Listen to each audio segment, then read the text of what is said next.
Hey guys, so today I'm going to show you how to replace the air mix control motor on an 06 Honda CR-V. So the symptoms I'm getting and why it needs to be replaced is that the hot and cold air selection knob sticks. Like if I want solid hot or solid cold, I have to really jiggle the knob back and forth, and it'll I'm not getting full cold or full hot. So I already did replace the thermostat, and that didn't change anything. So hopefully this air mix control motor will do the trick. According to the service manual, you're supposed to remove the under driver's side fuse box relay, which if you ever dealt with that fuse box before is kind of a harrowing experience. So we're going to try and do it without doing that. So for this job, you're going to need a replacement air mix control motor. Looks like this. Pretty simple, about 70 bucks. You're going to need screwdrivers, so you're going to need a trim popping tool, and definitely a flashlight. You're also going to want a 7mm socket, maybe an extension as well. So the first thing we're going to do in here is we're going to pop this panel off. So this panel covers most of the innards of the steering column. It has these 3 switches in it, and it's pretty easy to pop off, especially if you've had it off before. But basically the left side here has snaps all up and down it, as does the right side, and you have a screw in here and in here. So we're gonna get started. So I have a set of panel poppers. I tend to prefer this one since it's a little bit beefier. But basically what you want to do is pop these points off here on the left and on the right, and then the whole thing should pull sort of down and out. It's kind of a pain, especially I just replaced this panel, so it has all the clips and all super strong. So I'm going to get this popped off here, and I'll show you what it looks like. So you can see I've got this edge loosened up here, and you can see exactly where these clips are, where you should be focusing on pulling.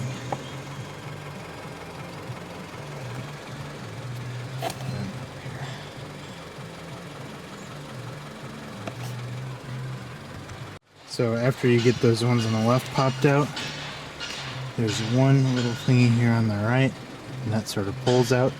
You can sort of grab this part and pull, but be careful of these buttons because you've got these clips on the back, and those just squeeze them with your thumb and they should pull right out. Just be careful with them because these lights in these buttons are pretty fragile, so if you sort of toss them around your car, I've had the misfortune to have blown a lot of these lights. So on the right, your thing is going to look a lot different. I have these 2 lights that I've wired in. You may have the subwoofer control here.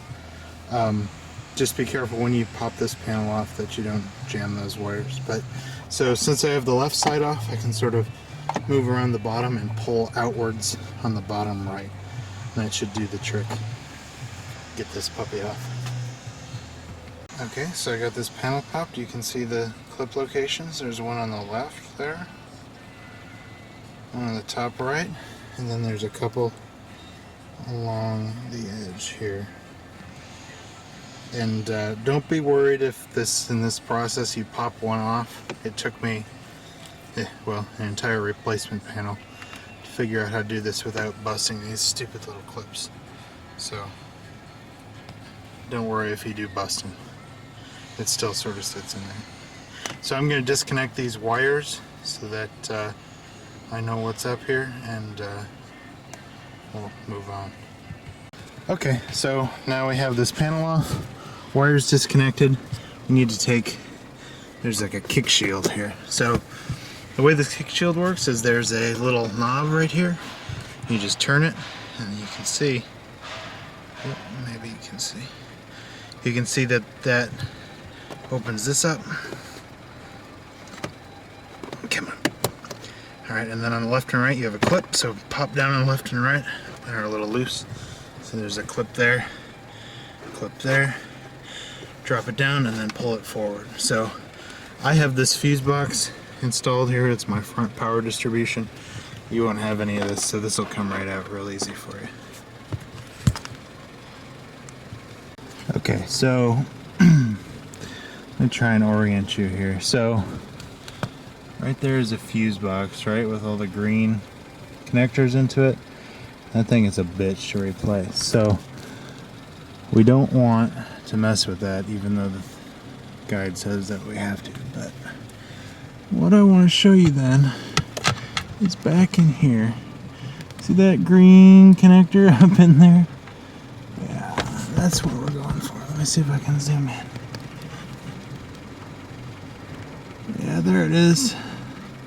That green connector connects to the air mix control motor. So we need long, skinny arms, but I'm confident we can do it. So the motor is oriented in there like this, right? So that green connector comes off the bottom. You've got this bulge over here. You'll be able to see that when you're at this stage. And then this is where it locks in here. So that's going to be the difficult part, is reaching all the way up in there to get it. But I'll show you how to do that here shortly. So I just want to show you here how this thing is arranged. So you can see here in this diagram there are only 2 screws that we have unscrewed. I don't know why they decided to put a million screw holes in it, probably for other models, I don't know. But it's attached there to the firewall, or whatever you call that, where it comes in the between the passenger and driver side. We're going to unscrew those 2 screws, pop out that connector, and hopefully we can get the linkage to fit. So just a tip, this is a hell long reach, so I put an old comforter out on the ground, or I guess you could get someone with skinny, longer arms to do it more comfortably. Maybe your wife, girlfriend, man-child, whatever you need. So this job is definitely a bitch, but you can make it easier with something like this. So see how this is a flexible shaft? Turns. Craftsman makes it. I'm sure you can find something that's not made in China. It works though. This is what the screw work looks like. I guess it actually has a hex head, so you could use a socket set. So you can see it's starting to get dark because it took me so long to get that second bolt out. The one that's up higher is a real pain in the ass. The reach is bad, but if you stack stuff up, so get yourself a couple of good books, like thick books, dictionaries, or whatever. I'm using the stupid repair manual in the fuse box, but if you stack it up, it'll give you somewhere to rest your arm, and then you won't be holding on to your thing with no support. Otherwise, it's really a pain in the ass. I ended up getting the first one off with the extension, the flexible extension.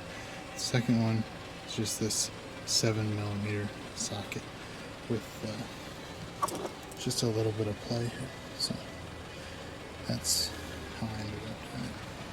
Pain in the ass. Alright, so it's getting dark. I got that thing back in there. I used this 7mm socket wrench. That seemed to do the trick. I didn't end up putting it in with the screws in it. I was able to sort of set it in place first and then thread the screws in by hand. Definitely try and sort of get the whole unit set in there and sort of situated, and it should interlock with that white plastic ring, and it'll sort of feel right when you have it in there. It won't move too much. It'll feel like a snug sort of fitting part. It shouldn't fall out by itself unless you bump it, which I bumped it 5 or 6 times, so don't get discouraged. It will certainly give your arm and your shoulder a workout. Keep going in, and then don't forget to then connect the green connector, and you should be done. You just reinstall those parts back in the order that you uninstall them, or the reverse order, I guess. Make sure you install this bottom piece first, because it's easier to see where this little clip goes in than if you install the whole front fascia first. So I'm going to get everything back together and see if that fixed my problem. So I got everything back together. Trying to get a good shot of this linkage here.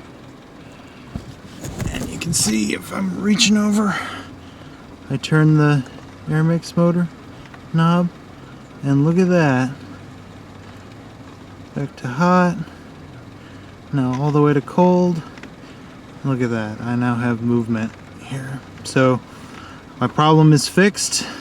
Yippee. Not too bad. We didn't remove the fuse box, which would have been something that is not really what I wanted to do. Especially since I've got, and you may have noticed this line coming out the back. That's for my intermittent windshield wiper upgrade. So, I'm glad we didn't have to do that. I hope this video helps somebody install this. You don't have to take out the fuse box. It's just a bit of a reach. If I can do it, you can probably do it too. Take it easy. Thanks for watching.